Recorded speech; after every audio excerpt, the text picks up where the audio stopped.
Welcome to programming Vectric gadgets using Lua and HTML.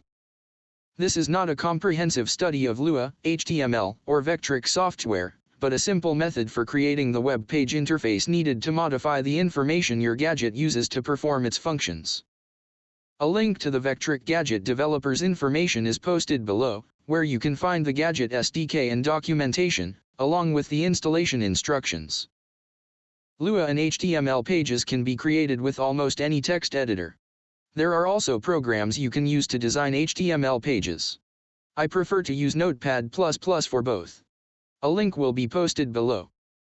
The Square Gadget we will be creating will show the basics for a simple gadget with a user interface.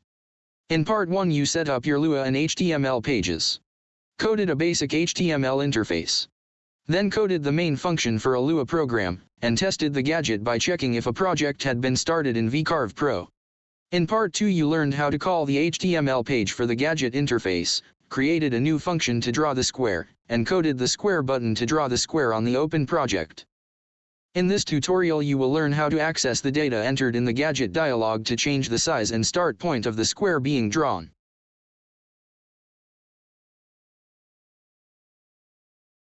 In the Lua page, you access the HTML text box for the square size using the aDoubleField method in the main function.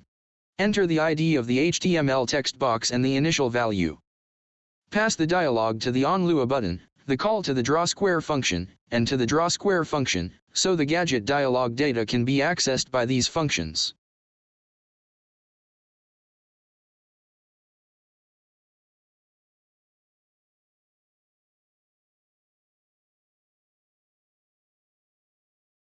Create a local variable in the DrawSquare function for the new length of the square sides. Replace the appropriate x and y numbers that make up the length of the side. In this example it is the number 2. Save the page and run the Square Gadget.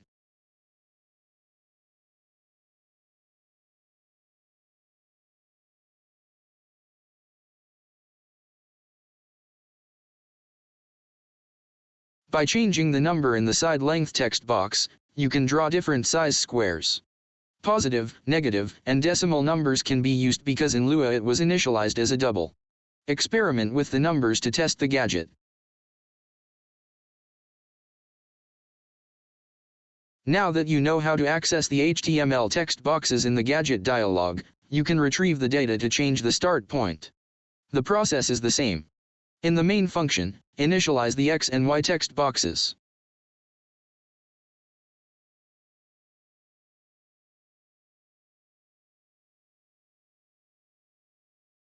Create new variables in the DrawSquare function.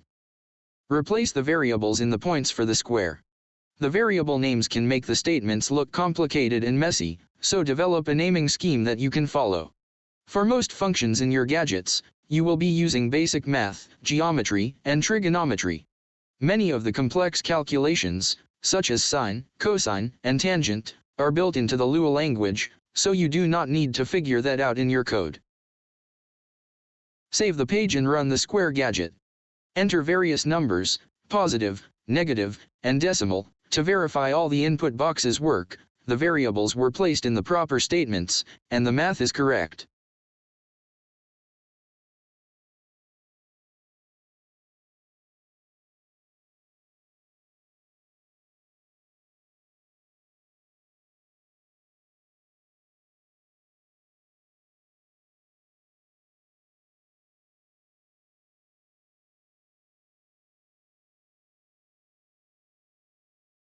The last function you will program in this tutorial is the choice of starting on the corner or the center of the square.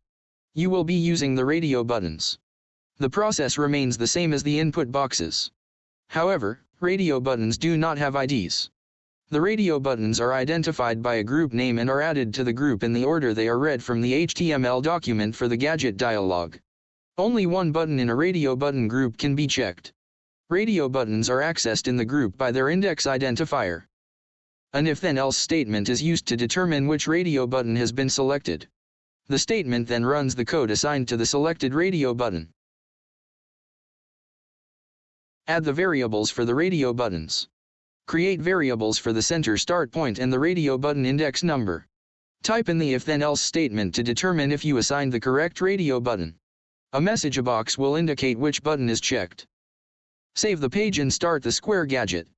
If the message box is wrong, change them in the if-then-else statement. Save the page and run the Square Gadget again if you made any changes. You can continue the coding once this is correct.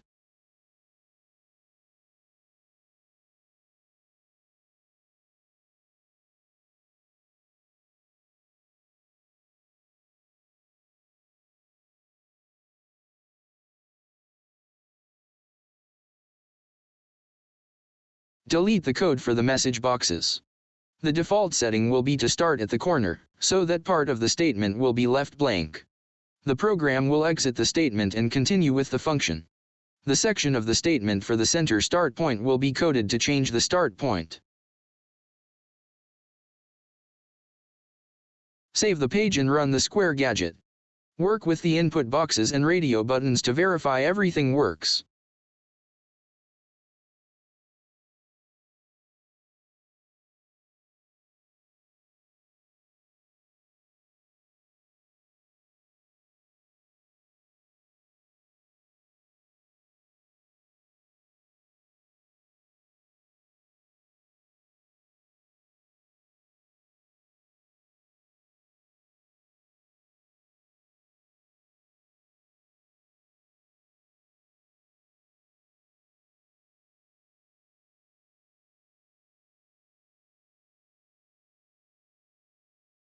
In the next and last tutorial in this series, you will be adding the code to flip the square about the job center.